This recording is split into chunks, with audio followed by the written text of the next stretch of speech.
India's finest Medicover Hospital now opened exclusive hospital for women and children opposite High-Tech Charminar. Medicover Women and Child Hospital. ప్రస్తుతం మనతో MLA Undavalli Sridevi గారు ఉన్నారు. Madam చెప్పండి, రేపు సభ ఏ విధంగా ఉండబోతుందో పూర్తిగా మీరు చూస్తే పెద్ద ఎత్తున వైసీపీ పార్టీ దీన్ని అడ్డుకునే విధంగా ప్రయత్నాలు చేస్తుంది. అలాగే బస్సులో అవి రానివ్వకుండా ప్రజల్ని అభిమానులు కానీ ఇక్కడికి అడ్డుకునే ప్రయత్నం చేస్తున్నారు టీడీపీ నేతలు చెప్తున్నారు. చూడండి, ఎప్పుడైతే లోకేష్ గారు పాదయాత్ర స్టార్ట్ చేశారో అది కూడా కుప్పంలోని లక్ష్మీపురం నుంచి ఒక పిల్ల కాలువలుగా స్టార్ట్ అయ్యి తర్వాత కృష్ణా నది దగ్గరకు వచ్చినప్పుడు ఒక జలపాతంలాగా ఉవ్వెత్తిగా ఎగిరి ఇప్పుడు ఇక్కడ పాదయాత్రని కంప్లీట్ చేశారు. అయితే ఈరోజు మీరు చూశారు ముందు ఎలా ఉంది లోకేష్ గారు, ఇప్పుడు ఎలా ఉన్నారు అంటే he's a very matured man. ఎక్కడో స్టాన్ఫోర్డ్ యూనివర్సిటీలో చదివి మరి ఈరోజు అందరూ ఆల్మోస్ట్ 1.5 మందిని కూడా కలిశారు. 5,000 మందికి పైగా వాళ్ళకి నివేదికలు ఇచ్చేస్తే ఇప్పుడు ముందొక లెక్క ఇప్పుడు ఒక లెక్క. లోకేష్ గారు పాదయాత్ర చేసినప్పుడు వాళ్ళ యొక్క కష్టాల్ని సుఖాలని ఏమైతే ఉన్నాయో వాళ్ళ యొక్క కులాల వారీగా అంటే ఎస్సీ ఎస్టీ బీసీ మైనారిటీస్ క్షత్రులు అయితేనేంటి లేదా రజకులు చాలామంది కులాల వారీగా ఆయనకి మెమరాండం ఇస్తే వాళ్ళ బాధలు చెప్పుకుంటే ఇక నుంచి ఈ యొక్క మీటింగ్ అయిన తర్వాత అది కూడా 5 నుంచి 6 లక్షల పైన కూడా మొబిలైజేషన్ వాళ్ళంతా స్వతహాగా వచ్చే అవకాశం ఎక్కువ ఉంది. ఎందుకంటే ఈరోజు చెప్తున్నారు ఆర్టీసీ బస్సులు ఆపొచ్చు, తర్వాత ప్రైవేట్ బస్సులు ఆపొచ్చు, ఒరిస్సా నుంచి వచ్చిన బస్సులు కానీ ఎక్కడి నుంచి వచ్చినా కానీ ఆపుతామన్నారు. కానీ పాదయాత్ర ఆపడానికి జీవో నెంబర్ 1 తెచ్చి ఎలాగ అడ్డంకులు చేశారో, ఆయన స్టూల్ ఎక్కితే స్టూల్ తీశారు, ప్రచారార్థం తీసేశారు, తర్వాత ఏదైతే స్టీరియో సౌండ్స్ అవి కూడా అన్నీ కానీ పాదయాత్ర ఆగిందా అని నేను మిమ్మల్ని అడుగుతున్నా. ఏది కూడా ఎవ్వరు కూడా ఈరోజు లోకేష్ గారిని ఆపే దమ్ము ధైర్యం ఉన్న నాయకుడు ఇంకా పుట్టలేదండి. ఎందుకంటే ఆయన ఒక మహాశక్తి, యువగళం, అది ప్రజాగళం, ఇప్పుడు ఆంధ్రగళం అయింది. కనుక ఈరోజు ఎవరు కూడా లోకేష్ గారిని ఎంత కించపరిచారో ఈరోజు అందరూ కూడా ఎంత బాగా ఆయన మెచ్యూర్గా మాట్లాడుతున్నారు. ఆయన ఎంత ఇంటెలిజెంట్ ఫెలో, అసలు అసలుకి 10 కిలోమీటర్లు అసలు నడవగలరా? ఎందుకంటే జగన్మోహన్ రెడ్డి గారు పర్ డే 10 కిలోమీటర్లు నడిచేవాడు. లోకేష్ గారిని చూస్తుంటే 20 కిలోమీటర్స్ నడుస్తున్నారు. అంటే his speed is double than Jaganmohan Reddy. And everyday నడిచారు, ఎక్కడ కూడా బ్రేక్ తీసుకోవాలి. మీరు కనుక జగన్మోహన్ రెడ్డి గారిని చూస్తే ఆయన శుక్రవారం హైదరాబాద్ వెళ్ళి కోర్టు అటెండ్ చేసేవాళ్ళు. కనుక ఎక్కడా బ్రేక్ ఇవ్వకుండా ఓన్లీ చంద్రబాబు నాయుడు గారు అక్రమ అరెస్ట్ అప్పుడు మాత్రమే ఒక కొడుకుగా ఢిల్లీ వెళ్ళి తర్వాత ఆ యొక్క లాయర్స్ సంప్రదింపులు చేసి ఈ యొక్క పీరియడ్లో మాత్రమే ఆయన బ్రేక్ తీస్తున్నారు తప్పితే మళ్ళీ రాజోలతో మళ్ళా the line is bounced back. కనుక ఈరోజు ఎంతో కష్టమైన దాన్ని సుసాధ్యంగా మరి దాన్ని అధిగమించి రేపు జరగనున్న 20th మీటింగ్ సూపర్ హిట్ బొమ్మ పడుద్ది, రంగు పడుద్ది అనమాట వైసీపీ వాళ్ళకి. కనుక ఈరోజు ఇంతమంది జస్ట్ వచ్చే ఇలా చూడటానికి వస్తున్నారంటే మరి రేపు ఎలా ఉంటుందో ప్రభంజనం. ఎందుకంటే ఈ పసుపు సైనికుల్ని మీరంతా అండర్ ఎస్టిమేట్ అయ్యకూడదు. Don't underestimate a common man అంటారు రజనీకాంత్ గారు. ఆ విధంగా ఈరోజు మరి ఇంతమంది జనసంద్రం వచ్చి రేపు రానున్న మీటింగ్లో భారీగా వస్తారని కూడా నేను ఏం అడ్డంకులు పెట్టినా కానీ అది ఎవరి వల్ల కాదు జనాన్ని. ఎందుకంటే మీరు ఒక నియంత్రణను చూస్తే ఒక కిమ్ను చూడండి సౌత్ అమెరికాలో ఆఫ్రికాలో, దెన్ సపోజ్ మీరు కనుక ఈ యొక్క కర్నల్ గడాఫీ ఉన్నారు లిబియాలో, ఆయన చూడండి. నియంతలు ఎప్పుడు కూడా వాళ్ళు ఉండరు.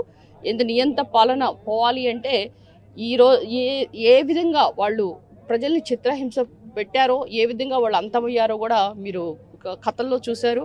కనుక ఎవరైనా కానీ ఆపాలి అడ్డుకోవాలంటే ఈ యొక్క ప్రపంచంలో వాళ్ళు కొట్టుకుపోతారని కూడా మీకు చెప్తున్నారు. ఎంతమంది వచ్చినా ఎన్ని పార్టీలు వచ్చినా మేము సింహంలో సింగిల్గానే వెళ్తున్నామని చెప్తున్నారు. Why not 175?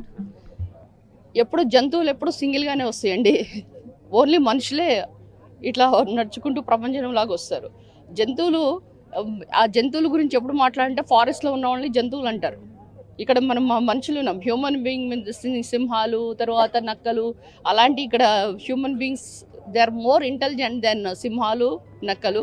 కనుక ఈరోజు ఎవరు వచ్చినా ఎవరు రాకపోయినా మేము సింగిల్గానే వస్తామని వాళ్ళు అంటున్నారు. అసలు వాళ్ళతో కలిసేది ఎవరు ఒకసారి చెప్పండి. జనసేనాని గారు కలుస్తారా? పవన్ కళ్యాణ్ గారు ఒకటే చెప్పారు, ప్రభుత్వ వ్యతిరేక ఓటుని చీల్చను అని.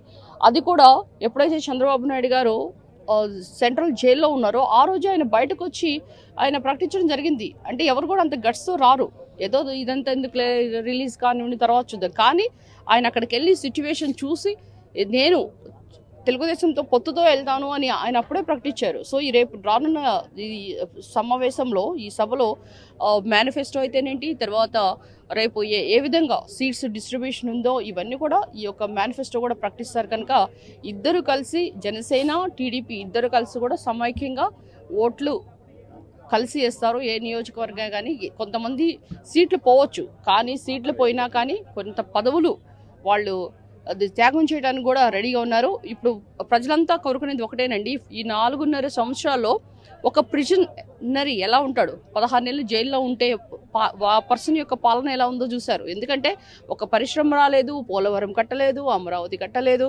తర్వాత జాబులు లేవు, తర్వాత జనాలకి జీతాలు లేవు. ఇవన్నీ చూసి మళ్ళీ చంద్రబాబు నాయుడు గారు వస్తేనే అన్న క్యాంటీన్స్ వస్తాయి, ఇవన్నీ కూడా పరిశ్రమలు వస్తాయి. కనుక బాబు కావాలి అని ప్రతి ఒక్కళ్ళు కూడా మళ్ళీ మళ్ళీ నువ్వే రావాలి బాబు అంటున్నారు. కనుక రానున్న 2024లో ప్రజలందరూ కూడా రణమా యుద్ధమా దేనికన్నా మేము రెడీ అనే మాదిరిగా ఈ ముందుకెళ్తున్నారు. కనుక రేపు జరగనున్న సభే దానికి ఒక ప్రత్యక్ష నిదర్శన కూడా నేను చెప్తున్నాను. ఎన్నికల్లో ఎందుకు వైసీపీ పార్టీ అభ్యర్థులను మారుస్తుంది? మీరు వాళ్ళు ఎందుకు మారుస్తున్నారు అని అంటున్నారంటే వాళ్ళలో కాన్ఫిడెన్స్ లేదు. ఇప్పుడు సపోజ్ నేను ఒక ఎగ్జామ్ రాయాలంటే నాకు కాన్ఫిడెన్స్ ఉంటేనే ఎగ్జామ్కి వెళ్తాను. అంటే ఆ పర్సన్ ఈజ్ నాట్ ఫిట్, ఆయన మీదే అవినీతి ఉంది, ఆయన మీదే ఇక్కడ గెలవడు అని నేను ఒక నివేదిక తెప్పించుకున్న తర్వాత ఆ పర్సన్ చెల్లని కాసుల్ని, ఇప్పుడు సపోజ్ మీ దగ్గర 100 రూపీస్ ఉంది, అది చినిగిపోయిన నోటు, అది చెల్లదు, ఇంకో చోట వెళ్ళినా కానీ అంతే కదా. మీరు ఎక్కడైనా కానీ ఇది ఒక మ్యూజికల్ చేసా ఆడుకుందాం ఆంధ్ర అని కూడా పెట్టారు కదా. ఆడుకుందాం ఆంధ్ర అంటే ఇప్పుడు జగన్మోహన్ రెడ్డి గారు ఎమ్మెల్యేస్తో ఆడుకున్నారు, వాడుకున్నారు, ఇప్పుడు వదిలేస్తున్నారు. కొంతమంది సీట్లు పోతున్నాయి, కొంతమంది మ్యూజికల్ చైర్స్ ఆడుతున్నారు. కనుక వాళ్ళు ఎప్పుడైతే వాళ్ళ యొక్క అభద్రతా భావం, ఎప్పుడైతే వాళ్ళు కన్ఫ్యూజన్లో గెలవరు అని వచ్చిందో అదే దీనికి నిదర్శనం. కనుక వాళ్ళు మారుస్తున్నారంటే that itself shows they loss their confidence. మీరు ఆ పార్టీలో పనిచేశారు కదా, ఏ విధంగా మీరు జగన్ గారిని చూసారు దగ్గర నుంచి ఆ పరిస్థితిలో? నేను ఆ పార్టీలో పనిచేశాను కనుకనే నేను చెప్తున్నానండి, అక్కడ అంత నియంత్ర పాలన, పాలేగాళ్ల పాలన, అదొక దెయ్యాల పార్టీ. అక్కడ ఎవరిని కూడా ఒక ఎమ్మెల్యేని కానీ ఒక ఎంపీస్ని కానీ మంత్రులను కానీ రెస్పెక్ట్ చేసిన దాఖలు లేదు. ఎందుకంటే అసలు దళితులు అంటేనే చిన్న చూపు. మీరు కనుక మీరు ఒకటి చూసుకుంటే దళిత ఎమ్మెల్యేస్ జగన్మోహన్ రెడ్డి గారి దగ్గర చైర్ లేకుండా మోకాలు కూర్చుంటారు. మీరు చూసారా పిన్పి స్వరూప్ గారిని?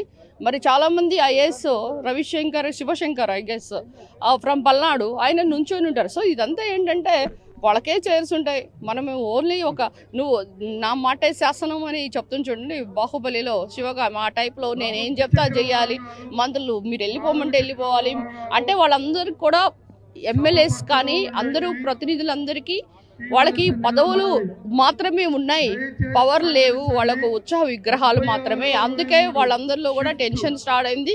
రానున్న రోజులో ఇందాకే అన్నారు మన అయ్యన్న పాత్రుడు గారు, బుచ్చే చౌదరి గారు, వై నాట్ 175 కాదు, వై నాట్ 5 అని. కనుక ఈరోజు అందుకే వాళ్ళు భయంతో ఈ విధంగా కంగారు పడి స్థానభ్రంశం చేస్తున్నారని కూడా మీకు చెప్తున్నాను. ఎమ్మెల్యే శ్రీదేవి గారు చెప్తున్నారు పూర్తిగా వైసీపీ పార్టీ అయితే పత్రమైనా, అలాగే పూర్తిగా ఆ పార్టీలో దగ్గర నుండి చూశాను కాబట్టి వాళ్ళు ఒక ఎవరిని మాట్లాడించే పరిస్థితి వైసీపీలో లేదని, పూర్తిగా ఒక నియంత్రణలాగా ఈ వైసీపీ ప్రభుత్వం అయితే ఉందని ఎమ్మెల్యే శ్రీదేవి గారు చెప్తున్నారు. ప్రతి వీడియో జర్నలిస్ట్ నాయుడు విజయనగరం నుంచి. మరిన్ని వీడియోస్ కోసం ఛానల్ ని సబ్స్క్రైబ్ చేయండి, లేటెస్ట్ అప్డేట్స్ కోసం వాట్సాప్ ఛానల్ ని ఫాలో చేయండి, అండ్ లింక్ డిస్క్రిప్షన్ లో ఉంది.